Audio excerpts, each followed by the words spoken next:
बहुत सावधानी से कथा सुनिएगा और अपने चित्त में उतारिएगा। शिव महापुराण की कथा जिसके घर में चल रही है, जिसके टीवियों पर चल रही है, जिसके फेसबुक यूट्यूब पर चल रही है, जिसके मोबाइलों में चल रही है, घर में भले 5 मिनट शिव महापुराण की कथा चले, पर प्रतिदिन अपने मोबाइल को चालू कर 5 मिनट शिव पुराण चालू कर छोड़ दिया। घर में टीवियों पर अगर कथा आए तो भले सुनो चाहे नहीं सुनो, 5-10 मिनट उस टीवी को चालू कर छोड़ा करो, जिससे वो शिव महापुराण के शब्द हमारे घर के वातावरण को शुद्ध करें। प्रभु बाबा भोलेनाथ ने कहा, पार्वती जब चौसर खेलते समय तूने मेरे वस्त्र लिए, मैं जल क्रीड़ा करने के लिए, जल में तप करने के लिए बैठा, तप के करने से मेरे शरीर से पसीना बह निकला, उस पसीने से 5 धाराएं प्रकट हो गईं। उस 5 धारा से गंगा जी की गोद से मेरी ये 5 बेटियां प्रकट हुई है। पहली जया, दूसरी विषहरा, तीसरी शामली बारी, चौथी देव और 5वीं दोतली। ये 5 कन्या शंकर जी की 5 बेटी। उसी समय पर माता पार्वती ने गंगा जी के जल को हाथ में लेकर कहा, गंगा तू मेरी बहन है, मेरे गर्भ से तो संतान नहीं हुई, पर तूने मेरे बच्चों को पाला पोसा बड़ा किया, इसलिए तेरे घाट पर आने वाला व्यक्ति शंकर जी के साथ तेरा स्मरण करेगा और जो हर हर गंगे बोलेगा, गंगा उसको तेरे स्नान का पुण्य घर बैठे मिल जाएगा। हर हर गंगे बोलो जम के। केवल गंगा के साथ उसी दिन से हर हर शब्द जुड़ गया और जिंदगी हो गई आपकी बोलते बोलते। आपको अभी तक नहीं मालूम होगा कि हर हर गंगे क्यों बोलते। जीवन हो गया भैया। शिव महापुराण में एक एक संवाद है। चावल क्यों लगाना चाहिए, शिव जी को कंकु क्यों नहीं लगाया जाता, शंकर को कुंकू नहीं लगता, रोली नहीं लगती, क्योंकि भगवान शंकर जब एक बार बैठे थे तो एक भगत ने शिव जी का कुंकू अभिषेक कर दिया था। कुंकू अभिषेक करा, इतने में माता जगत जननी जगदम्बा उसी समय पर आ गई। पार्वती ने शंकर जी के ऊपर से रक्त की धार जब बहते हुए नीचे आई, भोलेनाथ जी के शरीर से रक्त बहता देखकर माता पार्वती को क्रोध आ गया। पार्वती ने उसी समय पर श्राप देना चाहा। शिव जी ने कहा, पार्वती उसने कुंकू अभिषेक करा है और तू श्राप दे रही है। पार्वती ने कहा, मैं जान नहीं पाई, पर भोलेनाथ आपसे वचन देती हूं कि आज के बाद आपके शरीर पर यह रक्त ना देखूं। इसलिए आज तक शंकर जी के शिवलिंग पर कभी कंकु नहीं चढ़ाया जाता, कुंकू नहीं चढ़ेगा। शिव जी को चंदन चढ़ेगा, हल्दी चढ़ेगी, अष्टगंध चढ़ेगा, गुलाल चढ़ेगी, अबीर चढ़ेगा, पर कुंकू शंकर को कुंकू नहीं। जैसे अधिक मास के महीने में, अभी जो अधिक मास आ रहा है ना, आपके लिए तो लाभदायक है, समझ लो ये कथा। अधिक मास के महीने में जैसे पहले दिन का अधिक मास होता है, ऐसे 5वां दिन का जो अधिक मास होता है, पंचमी तिथि का, पंचमी तिथि का अधिक मास, शास्त्र कहता है कि जिसके घर में संपदा की कमी हो, पैसा आ ही नहीं रहा हो, सब दूर उलझ गया हो, बहुत टेंशन चल रहा हो, 3 साल में एक बार अधिक मास आता है। अधिक मास की पंचमी तिथि के दिन गन्ने का रस, गन्ने का रस जानते हो, ईख का रस, गन्ने का रस तुलसी जी के क्यारे में हाथ में लेकर 7 बार अपना नाम और गोत्र बोलकर छोड़ दो। जिंदगी में 3 साल में तो करोड़पति बनकर बैठ जाओगे, कभी लक्ष्मी की कमी नहीं आ सकती। अगला अधिक मास आएगा तो तुम तैयारी में बैठे रहोगे कि फिर पंचमी तिथि आए, फिर मैं गन्ने का रस डाल। केवल अधिक मास में होता है, अधिक मास के सिवा नहीं कर सकते, केवल अधिक मास, अधिक मास के अंतर्गत। और आपको तो मौका मिल रहा है ज्येष्ठ का अधिक मास है इस साल, बड़े प्रेम से आनंद में। और हम तो निमंत्रण दे रहे हैं आपको कि अधिक मास में मुंबई में महेश्वरी समाज द्वारा विष्णु महापुराण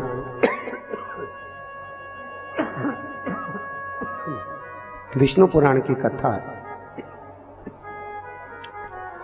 और आप सब भी विष्णु महापुराण की कथा में पश्चिम मुंबई महेश्वरी भवन श्रवण करने पधार। विष्णु महापुराण। अधिक मास का महीना भगवान शिव के स्मरण का माह, ठाकुर जी के भजन का महीना, भगवान नारायण के लाड़ लड़ाने का महीना। खूब प्रेम से भजन करो, जितना भजन कर सकते हो उतना, और काउंट कर कर नहीं कि कितना भजन करा है। कई लोग हाथ में वो बटन दबाते रहते हैं, राम राम राम राम, काउंट नहीं करना है, कर लो जितना कर सकते हो। अधिक मास के महीने में जितना पुण्य कमा सकते हो कमाओ। भजन चित्त धरी। आज शिव महापुराण की कथा कहती है, माता पार्वती के सम्मुख में पांचों कन्याओं को देखकर गंगा जी के सम्मुख में जब बात प्रसिद्ध करी, तब माता पार्वती से शिव जी ने कहा, ये मेरी 5 बेटियां हैं। पार्वती जी ने पांचों को गले से लगाया। भगवान भोलेनाथ बोले, पार्वती ये जल की तरंगों में प्रवाहित होने के कारण इनका शरीर सर्प की आकृति में रहेगा। सर्प की आकृति।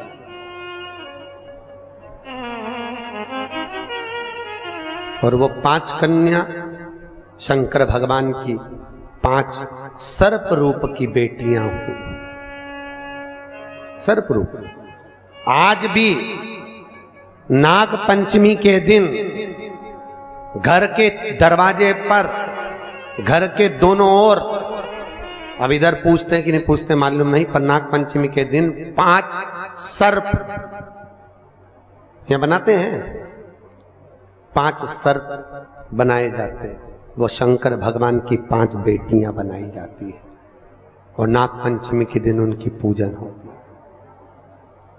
नाग पंचमी।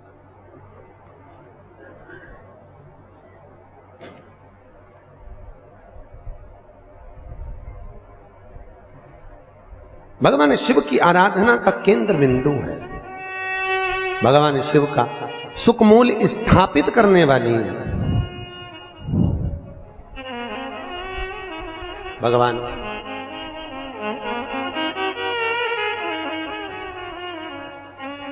भगवान शिव ने 5 कन्याओं को आशीर्वाद दिया, माता पार्वती को समझाया, ज्ञानोपदेश प्रदान किया।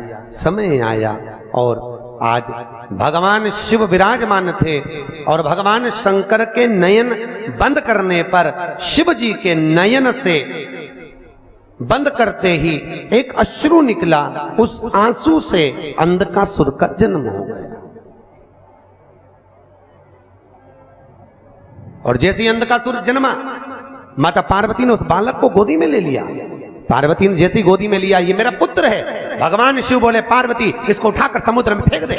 पार्वती जी ने समुद्र में बालक को नहीं फेंका। महाराज मैं इसको फेंकूंगी नहीं, आपके शरीर से प्रकट हुआ है, ये आपका पुत्र है।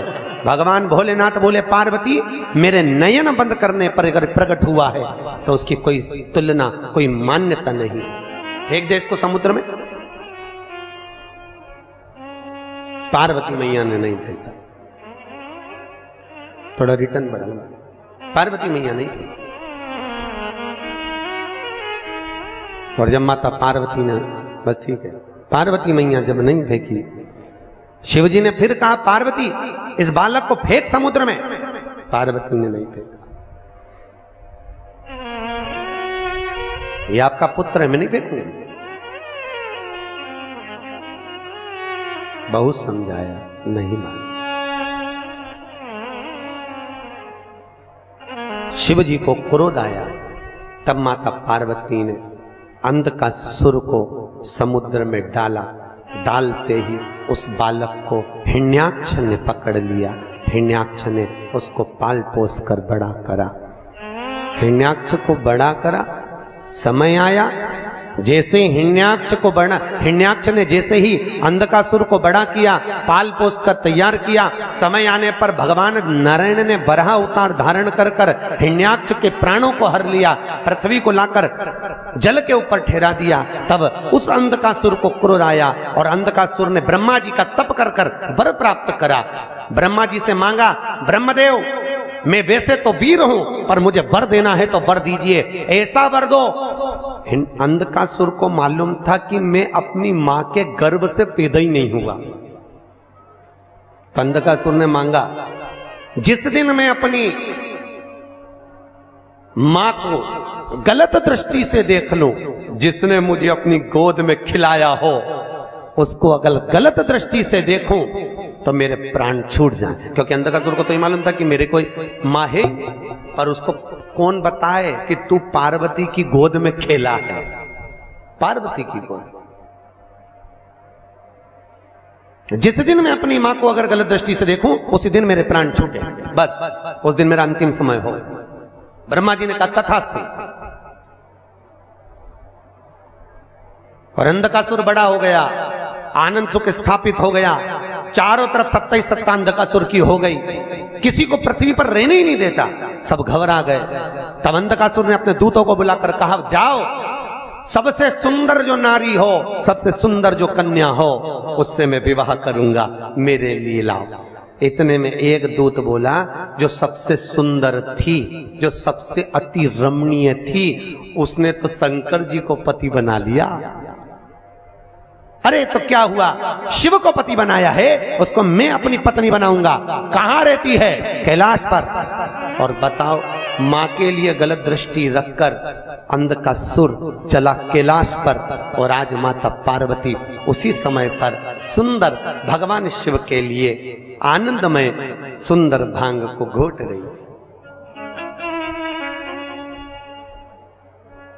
क्यों घोट रही? कई लोग कहते हैं शंकर जी को भांग प्रिय है। कौन सी पुराण में लिखा है कि शिव जी को भांग प्रिय है? कहीं लिखा? अरे बोलो तो।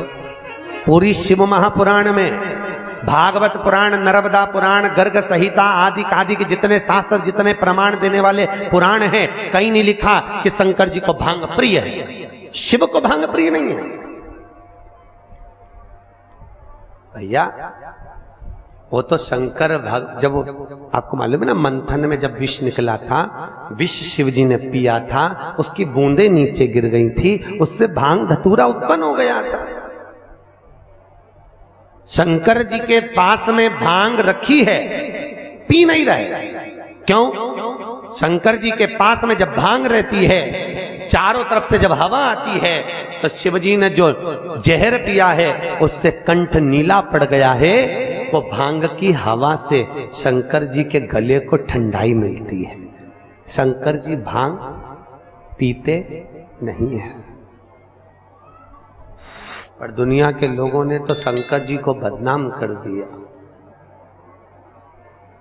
शिव जी की प्रिय, तो शिवरात्रि पे लोग घोट घोट के शंकर जी को भी भोग लगा दे और खुद भी पी जा ले।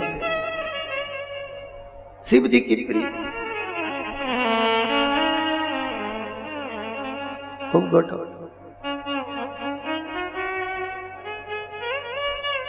प्रियता ने समुद्र मंथन में अमृत किसके हिस्से में आया था? देवताओं। विष किसके हिस्से में आया? अरे बोलो, शंकर भगवान। जो अमृत पिए वो देव, जो विष पिए वो महादेव।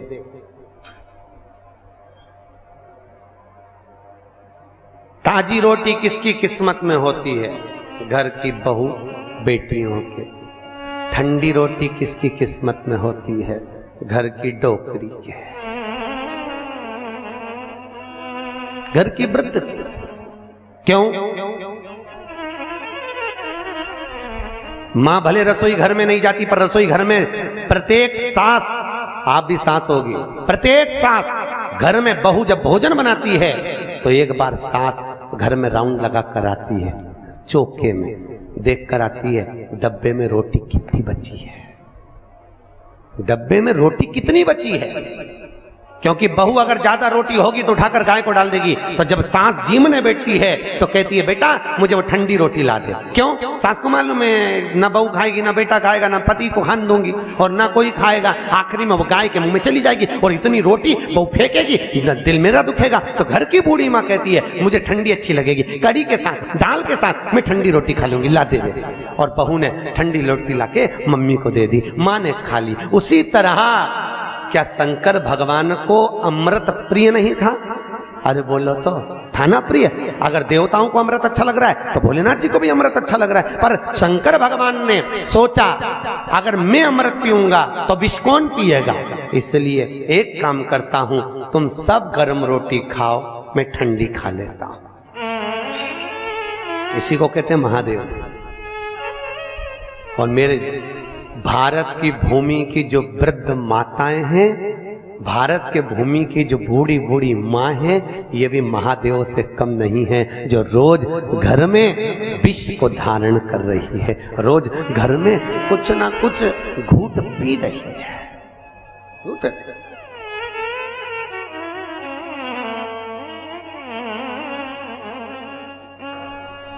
5 बेटियों का चरित्र यहां वर्णन किया। अंधकासुर मां जगतजननी के सम्मुख में पहुंच गया, माता के सामने।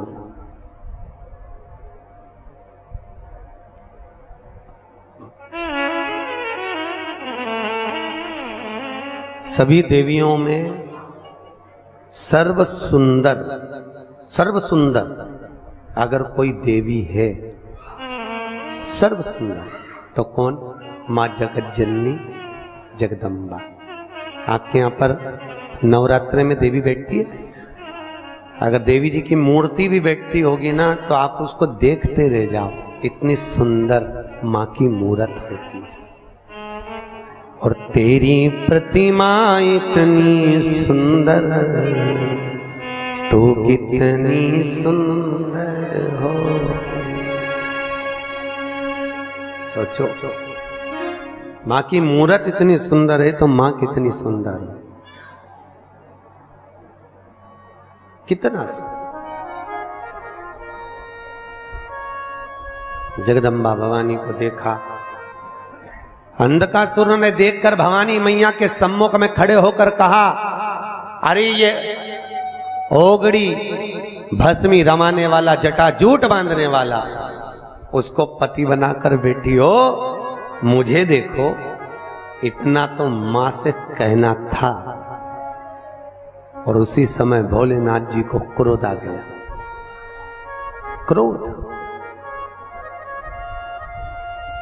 शिव को क्रोध आया और बाबा भोलेनाथ ने उसी समय पर अंधकार।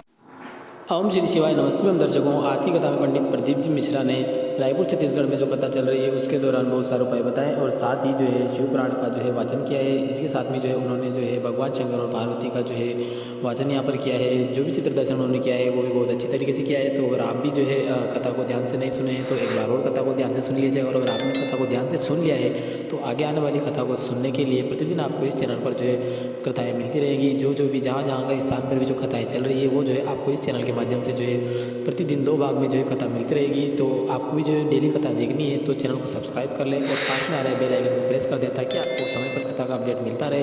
मिलते हैं अगली कथा में, तब तक के लिए हर हर महादेव।